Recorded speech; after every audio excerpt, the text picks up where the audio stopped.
प्रदेश सरकार में कैबिनेट मंत्री अनिल राजभर हमारे साथ मौजूद हैं।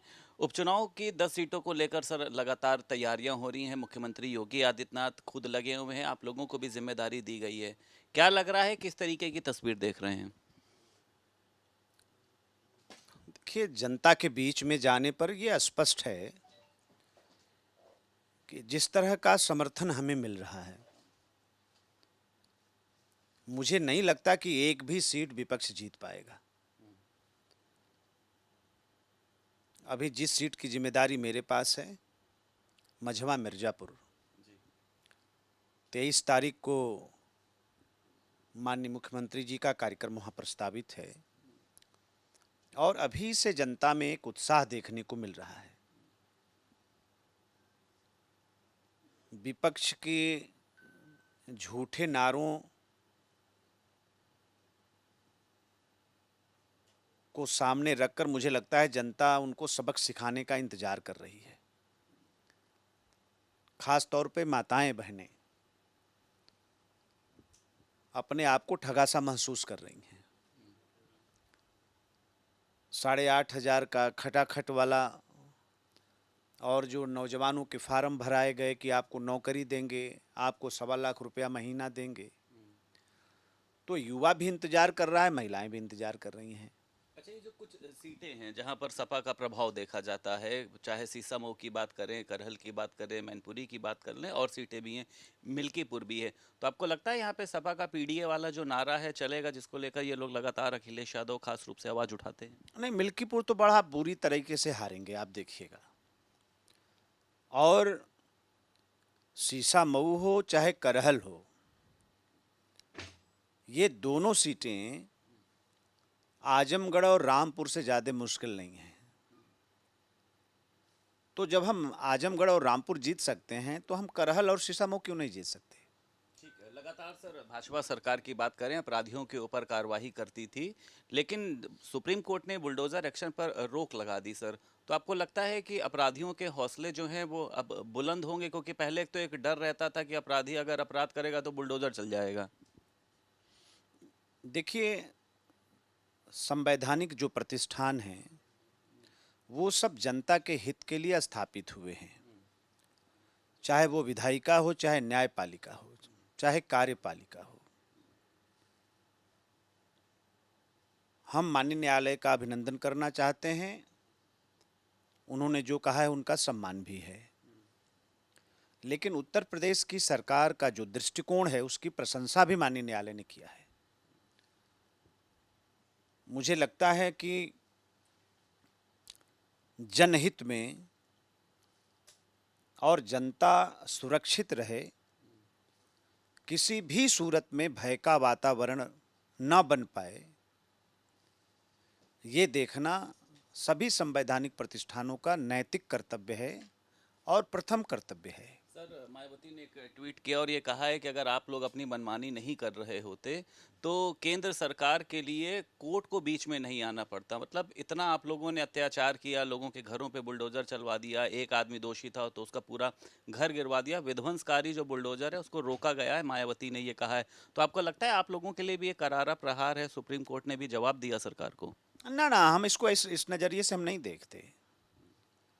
और सभी घटना में माननीय न्यायालय की टिप्पणी नहीं है,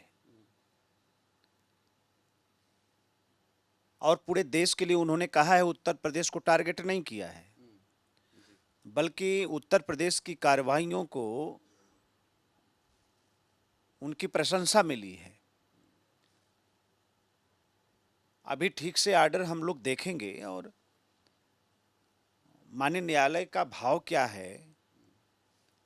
माननीय न्यायालय, मुझे नहीं लगता कि समाज में एक अच्छा वातावरण बने, समाज भयमुक्त हो, इस पर किसी प्रकार की कोई आपत्ति हो सकती है। अखिलेश यादव कह रहे हैं स्टेयरिंग उखड़ गया, पहिए जो हैं वो टूट गए हैं, अब भाजपा सरकार जाने वाली है। उन्होंने भी सुप्रीम कोर्ट के फैसले की सराहना की है।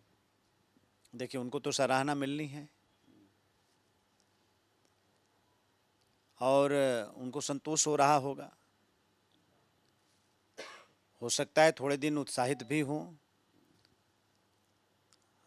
सरकार के खिलाफ बयानबाजी करना उनका पुराना सगल है, लेकिन कल फिर जब माफियाओं के खिलाफ उत्तर प्रदेश की सरकार कड़ी कार्रवाई करेगी, रास्ता तो हम निकालेंगे। किसी भी सूरत में उत्तर प्रदेश की धरती पर चाहे कोई हो, अगर भय जनता के बीच में लाने का प्रयास करेगा तो उसके खिलाफ सख्त कार्रवाई करेंगे। अच्छा, बुलडोजर पर कार्यवाही रुकने से विपक्ष इतना ज्यादा खुश क्यों नजर आ रहा है? आप लोग तो अपराधियों पर कार्यवाही करते थे, विपक्ष बहुत ज्यादा खुश नजर आ रहा है। मैं तो देखिए, इनकी तो इसी आधार पर पॉलिटिक्स आगे चलती है, ये इसी आधार पर सियासत करते हैं, समाज को बांटते हैं, हिंदू मुसलमान करते हैं, गुंडा माफियाओं को पैदा करते हैं, उनको पालते हैं, पोसते हैं, राजनीति में उनका इस्तेमाल करते हैं। तो वो क्षणिक थोड़ा उत्साह में आए होंगे, लेकिन उनका भ्रम बहुत जल्दी टूट जाएगा और गुंडा माफिया और उपद्रव करने वाली जो मानसिकता है, उसके खिलाफ उत्तर प्रदेश की सरकार जो जीरो टॉलरेंस की नीति पर काम कर रही है, वो हम करते रहेंगे। रास्ता निकालना बहुत आसान है, निकल जाएगा एक रास्ता। आखिरी सवाल है सर, कांग्रेस पार्टी आज एक बड़ा प्रदर्शन करने जा रही है कानून व्यवस्था को लेकर। ओसीआर बिल्डिंग में सर एक व्यक्ति की सर डेड बॉडी मिलती है, उसके 10 कदम पर चौकी है, 50 कदम पर थाना है। वो कह रही है कि कानून व्यवस्था बर्बाद हो चुकी है। मतलब विधायक निवास में अगर जो कोई भी अज्ञात व्यक्ति की डेड बॉडी मिल रही है, पुलिस के हाथ खाली हैं, तमाम बातों को लेकर आज प्रदर्शन है।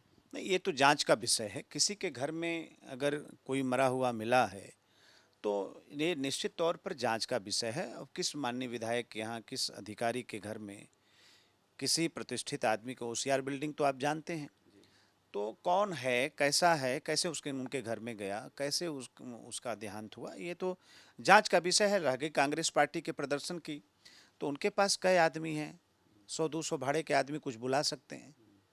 कहाँ है कांग्रेस? भाड़े में बुलवाते हैं ये लोग। हाँ, और क्या।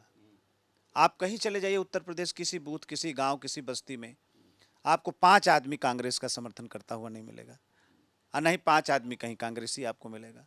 ये कहाँ से आएंगे? तो ऐसे आदर्शन प्रदर्शन, इतने तो छोटे छोटे संगठन बनाकर जो एनजीओ वगैरह चलाते हैं, इससे बड़ा प्रदर्शन कर देंगे। बहुत शुक्रिया हमारे साथ बात करने के लिए। कैबिनेट मंत्री अनिल राजभर मौजूद थे और साफ तौर पर उनका कहना यह है कि आज कांग्रेस जिस तरीके का प्रदर्शन कर रही है, ऐसे छोटे छोटे प्रदर्शन चलते रहते हैं, लेकिन इनका कोई लाभ नहीं होता है। लखनऊ से वीडियो जर्नलिस्ट रोहित के साथ संदीप खेर, भारत समाचार।